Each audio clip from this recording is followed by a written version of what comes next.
I always kind of separate people who create content as introverts and extroverts. Yeah.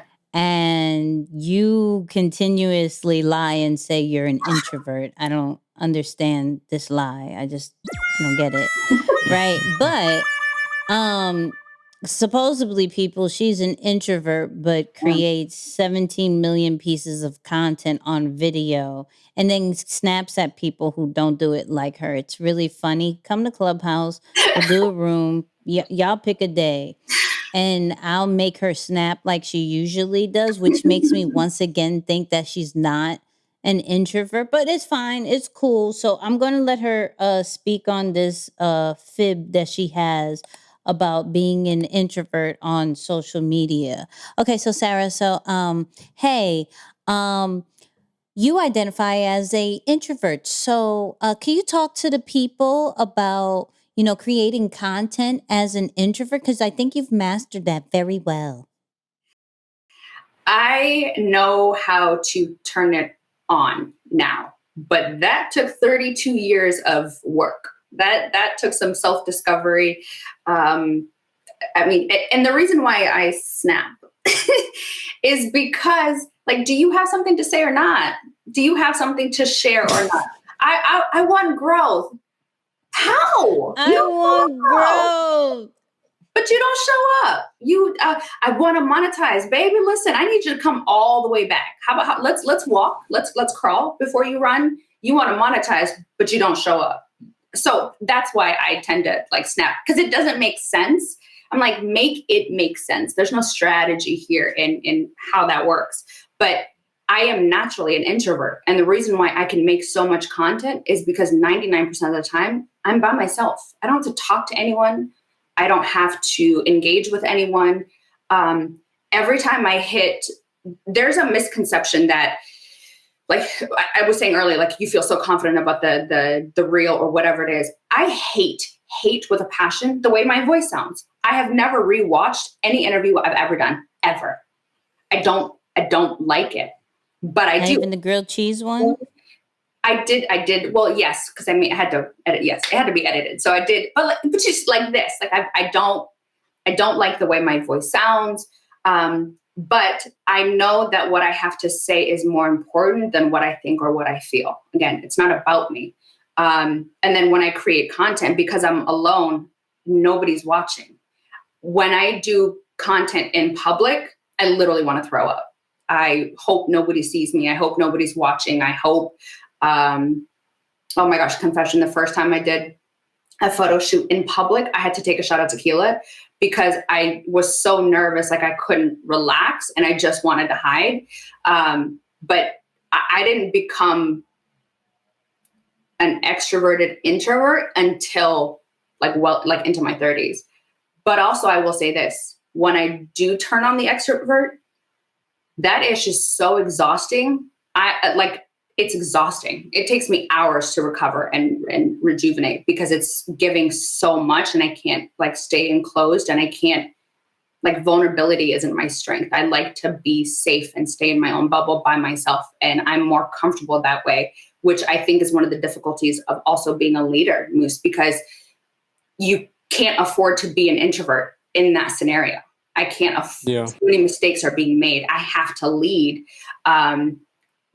But I know the importance of my purpose. I know the importance of, I literally say to myself every day, what would Josiah tell me today? If he could tell me, would he be disappointed today? If I gave up or I quit or I sat in a corner and I didn't want to be seen, what would I tell my son, my youngest who watches me and has a very entrepreneurial mind already and is talented, but he's also an introvert. My kids are very different in that way. I have one of each.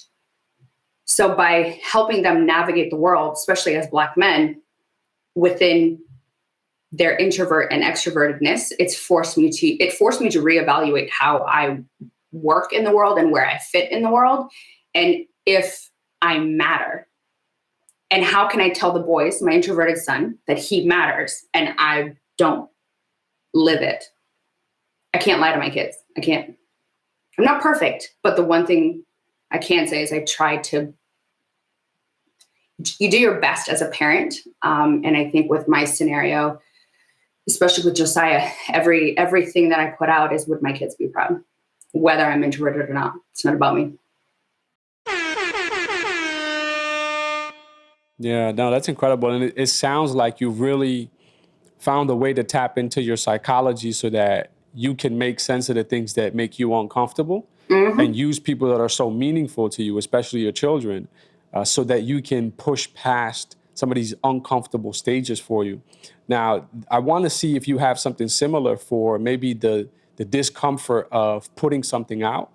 And because as an introvert, I know some introverts they don't like to be seen. They don't want to really be judged on their work, especially if they've taken so much time to perfect or develop. So talk a little bit about maybe some of the things that you use for, okay, I create content by myself as an introvert that makes me comfortable. I'm not seen, but I am putting it out to the entire world. Yeah. How do you navigate that side? I don't know if you guys are faith-based, but I'm gonna say this. What I tell myself is, who do I think I am? Who do you think you are?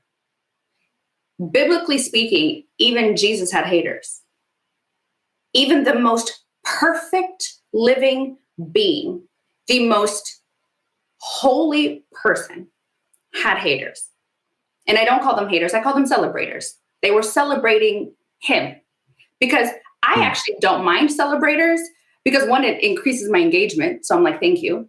It gives me more impressions, which means you also watched my content. So thank you. And I get paid for that. So thank you. That's my reality.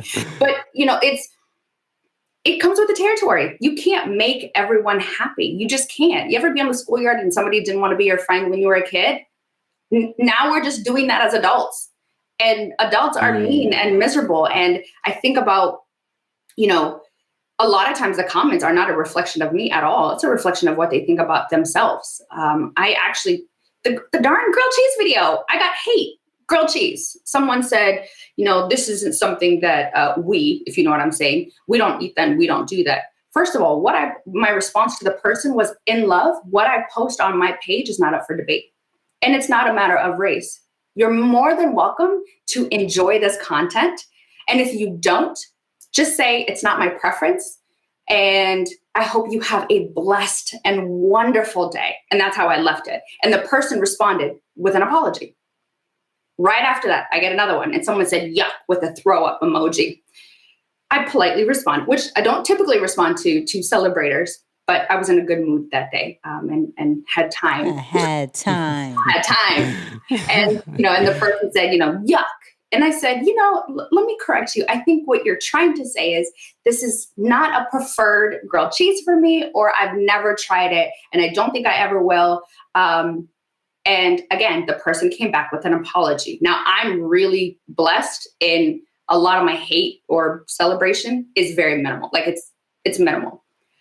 But I know that I can't make everybody happy in real life, on social media. I'm just not. Like, it just is what it is. Somebody will pinpoint, hey, your pimple is ugly on your face, or hey, your arm looks fat here, or which I've gotten that kind of hate. But guess what? I love me. What's that mean? Your like is just extra. If you're secure in yourself enough, whether you're an introvert or an extrovert, whether or not somebody likes it or doesn't like it, doesn't affect me. It's not to say that it's not annoying or that it, sometimes people aren't out of control, but it comes with the territory. If God can be judged, if Jesus can be judged, I'm not special. There's nothing unique about me that says that I'm not going to get it. And do you want to grow or not? Even LeBron James got hate yesterday. Like, come on.